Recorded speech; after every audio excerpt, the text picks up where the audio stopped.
มาดูสัญญาณเตือนเป็นเสียงไซเรนตอนน้ำไม่ขึ้นนะครับหรือว่าน้ำไม่ไหลแต่ว่าปั๊มน้ำทำงานนะครับเดี๋ยวเรามาทดสอบกันดูนี้ก็สมมติว่าน้ำไม่ไหลนะครับ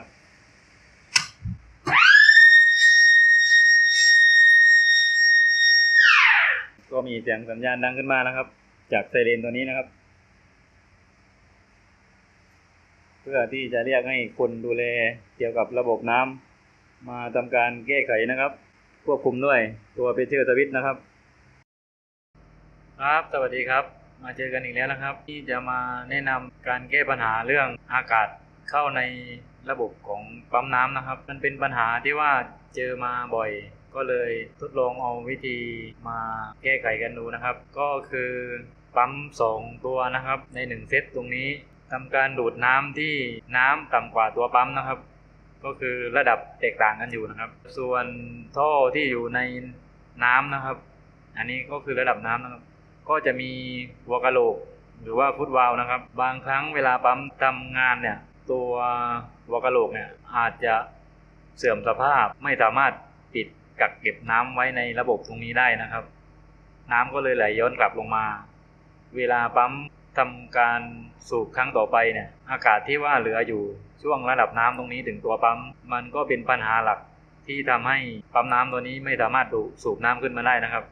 เพราะว่ามีอากาศค้างอยู่ในระบบอีกอย่างหนึ่งที่เป็นสาเหตุก็น่าจะมาจากพวกเศษตะกอนนะครับเศษตะกอนอาจจะมาอุดปิดตรงตัวหน้าของฟุตวาล์วนะครับหรือหัวกะโหลกตรงนี้น้ำก็ไม่สามารถขึ้นไปได้มันก็เลยทำให้มีอากาศค้างอยู่ในระบบนะครับแต่ปั๊มก็ยังทำงานตามปกตินะครับแต่เราก็ไม่สามารถรู้ได้ว่าน้ำเมื่อปั๊มทำงานแล้วเนี่ยมันจะสูบขึ้นมาเก็บในบ่อน้ำหรือเปล่านะครับเพราะว่าบางทีเราไม่ได้ขึ้นไปดูนะครับความสูงก็อยู่ประมาณ20 เมตรนะครับอันนี้แล้วแต่สถานที่นะครับอันนี้ผมแนะนำความสูงประมาณ20 เมตรนะครับมันมีความแตกต่างอยู่ระหว่างปั๊มน้ำตั้งอยู่บนน้ำกับปั๊มน้ำเนี่ยอยู่ในระดับที่ต่ำกว่าระดับผิวน้ำนะครับตัวนี้จะไม่ค่อยมีปัญหานะครับอากาศที่เข้ามาอยู่ในระบบตัวปั๊มน้ำเนี่ยมันค่อนข้างจะมีน้อยนอกจากว่าน้ำในถังบ่อพักน้ำตรงนี้ขาดนะครับก็คือน้ำมีน้อยครับอันนี้ก็เป็นไปได้นะครับแต่หน้าที่นี้จะมาแนะนำในกรณีที่ว่าปั๊มน้ำอยู่สูงกว่าระดับน้ำนะครับปัญหาหลักก็คือตรงหัวกะโหลกเลยนะครับแล้วอีกอย่างหนึ่งตรงจุดที่ว่าเอามาแก้ไขก็คือผมจะเอาตัวเพชเชอร์สวิตช์นะครับหรือว่าเป็นโฟลว์สวิตช์นะครับเลือกได้2อย่างนะครับก็คือโฟลว์สวิตช์การทำงานก็คือจะทำงานเมื่อน้ำไหลนะครับส่วนเพชเชอร์สวิตช์ก็คือจะทำงานในกรณีที่มีแรงดันน้ำนะครับอันนี้ที่ผมเลือกเป็นเพชเชอร์สวิตช์เพราะว่ามีของอยู่แล้วนะครับและอีกอย่างหนึ่งความสูงของน้ำเนี่ยระดับน้ำมันก็แตกต่างกันเยอะมันต้องมีแรงดันน้ำขังอยู่ในท่อน้ำนะครับก็เลยเอาเป็นตัวเพชเชอร์สวิตช์มาใส่นะครับเดี๋ยวเราไปดูหน้างานกันนะครับอันนี้เป็นหลักการคร่าวๆนะครับปัญหาก็คือมีอากาศเข้าในระบบแล้วน้ำไม่สามารถสูบขึ้นไปไว้บนถังเก็บน้ำข้างบนได้นะครับเราจะมาแก้ปัญหาตรงนี้กันนะครับเดี๋ยวไปดูการติดตั้งแล้วก็หน้าตาของอุปกรณ์ต่างๆนะครับปั๊มน้ำนะครับเป็นแบบทรานสเฟอร์นะครับตัวทรานสเฟอร์ปั๊มตัวนี้มี2ชุดนะครับก็คือมอเตอร์2ตัวใน1เซตปัญหาอยู่ที่เวลาปั๊มทำงานน้ำไม่ขึ้นเราก็ไม่สามารถรู้ได้เลยว่าน้ำจะไปในอ่างเก็บน้ำของเราหรือเปล่านะครับอยากจะแก้ไขนะครับก็คือให้มันส่งสัญญาณเตือนตอนที่ปั๊มทำงานแต่น้ำไม่ไหลนะครับก็คือในระบบอาจจะมีน้ำเข้ามาอยู่ในตัวปั๊มน้ำมันก็เลยไม่ไหลนะครับหน้าที่นี้ก็คือเอาตัวเพชเชอร์สวิตช์นะครับมาใส่คู่กับตัวเพชเชอร์เกจนะครับให้ตัวเพชเชอร์สวิตช์เป็นตัวสั่งงานให้ตัวไซเรนเนี่ยส่งสัญญาณร้องนะครับว่าตอนนี้น้ำไม่ขึ้นนะครับพร้อมทั้งตัดปั๊มน้ำไปด้วยนะครับก็คือไม่ให้ปั๊มน้ำทำงานไปเลยแต่ว่าสัญญาณยังร้องอยู่นะครับเพื่อที่จะส่งสัญญาณให้เรามาดูนะครับว่าเกิดอะไรขึ้นนะครับตัวเพชเชอร์สวิตช์นะครับผมจะใช้เป็นตัวนี้นะครับก็คือ KP35 นะครับของ Danfoss ก็ใช้ได้ดีนะครับแต่ต้องเป็นตัวออโต้รีเซ็ตนะครับ KP35 เนี่ยมันเป็นออโต้รีเซ็ตแล้วก็อีกตัวหนึ่งก็ต้องเพิ่มดีเลย์กับตัวทัมเมอร์ไปชุดหนึ่งนะครับตัวนี้ไฟที่สั่งให้ตัวปั๊มน้ำทำงานก็คือไฟหมายเลข8นี้นะครับไฟเบอร์8ก็คือจะมาสั่งให้ปั๊มทำงานผมจะมาตัดปั๊มทั้ง2ตัวนะครับ อันนี้คือไฟที่สั่งให้ปั๊มทำงานนะครับจะเอาไฟตัวนี้มาเป็นตัวไฟเลี้ยงนะครับให้ระบบวงจรมาตัดไฟที่เข้าคอยของแมกเนติกที่คุมปั๊มทั้ง2ตัวนะครับก็คือหมายเลข23นะครับปั๊มตัวเลขหมายเลข23ปั๊มตัวที่2ก็คือหมายเลข24นะครับเดี๋ยวไปดูวงจรนั้นนะครับว่ามันทำงานยังไงครับอันนี้ก็เป็นวงจรการทำงานนะครับที่แก้ไขนะครับก็เมื่อตะกี้ที่บอกว่าตัดไฟที่เข้าคอยแมกเนติกเบอร์23กับ24นะครับก็คือของเดิมมันอยู่ตรงนี้นะครับ23 24ก็เลยต้องออกมาผ่านหน้าคอนแทค NC ของรีเลย์ตัวนี้นะครับตัวที่เราเพิ่มก็คือถ้าระบบทำงานก็คือจะตัดการทำงานของปั๊มทั้ง2ตัวไปด้วยนะครับส่วนไฟหมายเลข8ที่มาเลี้ยงก็คือมาเข้าตัวเพชเชอร์สวิตช์ KP35 นะครับแล้วออกจากตัวเพชเชอร์สวิตช์เนี่ยก็คือมาเข้าคอยตัวทัมเมอร์นะครับพอถึงเวลาที่เราตั้งไว้สมมติเราตั้งไว้สักประมาณ1 นาทีเนี่ยมันก็จะนับไป1 นาทีสมมติว่าน้ำไม่ขึ้นตรงนี้มันก็จะต่อไงครับแต่ถ้าน้ำขึ้นปกติเนี่ยตรงนี้ก็จะจากทัมเมอร์ก็จะไม่นับนะครับ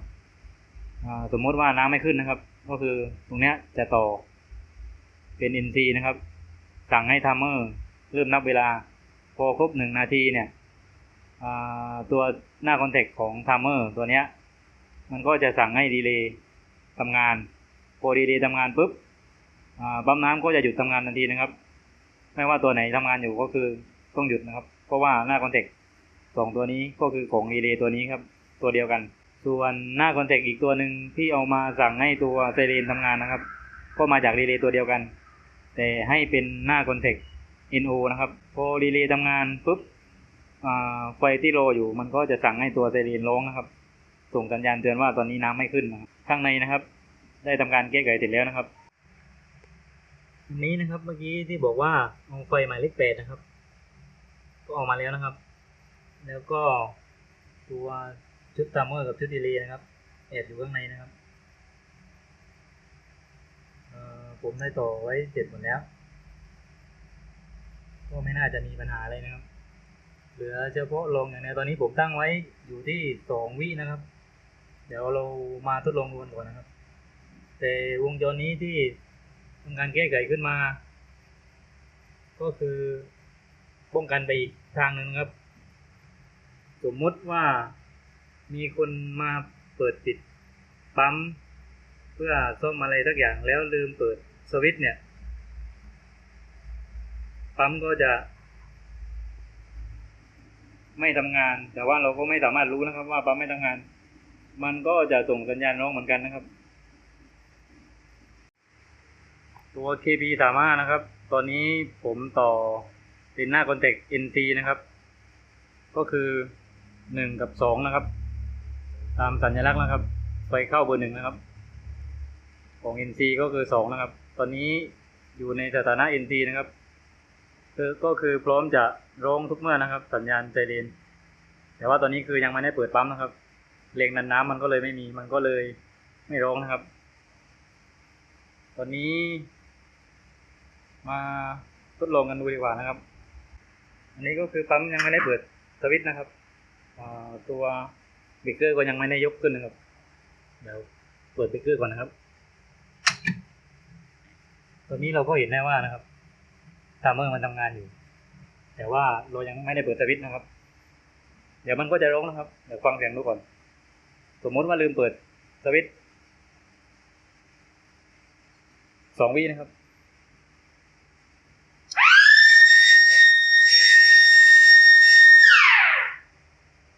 อันนี้ได้ผลนะครับรอบแรกแล้วเรามาเปิดปั๊มนะครับเปิดออโต้ไปตัวหนึ่งครับเจ้าตัว KP35 มันก็จะเปลี่ยนสถานะนะครับก็คือจาก2เมื่อกี้นะครับขึ้นไป4นะครับก็ตอนนี้น้ำขึ้นอยู่นะครับขึ้นไปประมาณ 1.8 นะครับส่วนทัมเมอร์มันก็จะไม่นับนะครับเพราะตอนนี้น้ำขึ้นปกติอยู่เดี๋ยวเราจะมาทดสอบสมมุตินะครับว่าตอนนี้น้ำไม่ขึ้นนะครับมันจะเกิดอะไรขึ้นนะครับผมปิดเบรกเกอร์พาวเวอร์นะครับ เป็นการจำลองว่าตอนนี้น้ำไม่ขึ้นนะครับ ตอนนี้น้ำไม่ขึ้นนะครับนี่เจ้าตัว KB35 มันก็สั่งกลับลงมาเบอร์ 2นะครับไทม์เมอร์ก็เริ่มนับนะครับปั๊มน้ำก็ยังไม่ตัดนะครับตอนนี้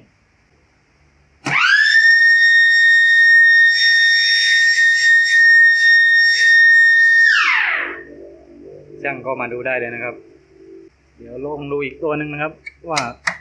จะทำงานเหมือนกันไหมผมเปิดปั๊มตัวที่2นะครับทดสอบเหมือนเดิมนะครับสับขึ้นลงนะครับน้ำไม่ขึ้นนะครับตอนนี้ก็เหลือรอเวลานะครับ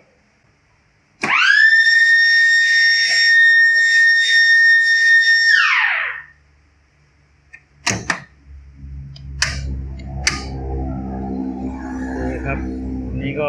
เปิดออโต้2ตัวเลยครับส่วนตัวอยู่ในโหมดมินนวลนะครับมินนวลก็คือเปิดสวิตช์มาด้านนี้นะครับแล้วก็มาใช้พุทบัตเทิลสวิตช์แทนนะครับเป็นตัวเปิดปิดนะครับมาดูด้วยว่ามันทำงานเหมือนกันไหมนะครับเปิดไปมินนวลนะครับโอเคนะครับเวลาก็ไม่ได้นับเพิ่มนะครับลองปิดดูนะครับสมมติว่าน้ำไม่ขึ้นเหมือนกันนะครับ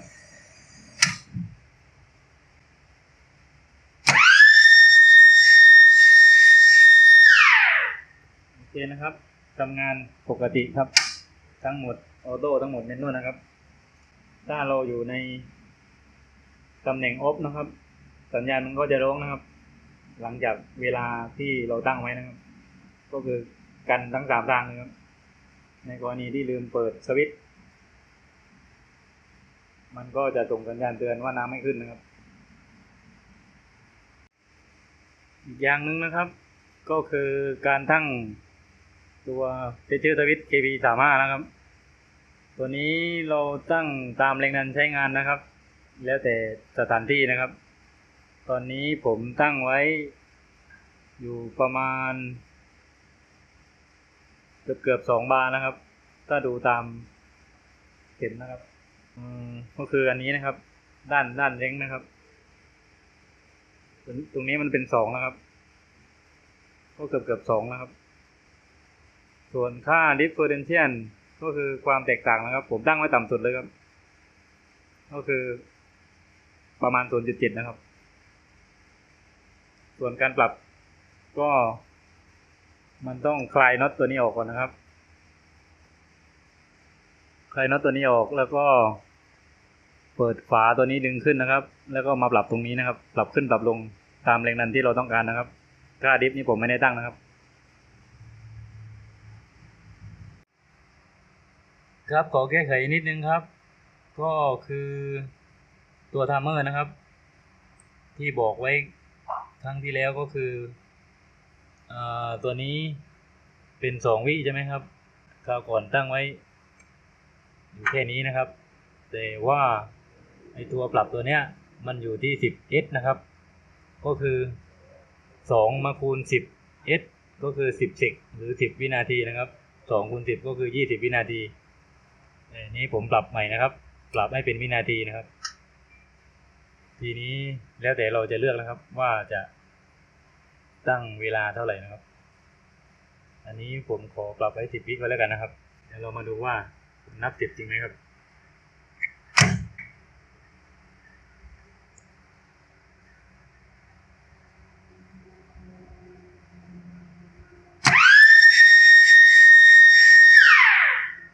โอเคนะครับ10 วิ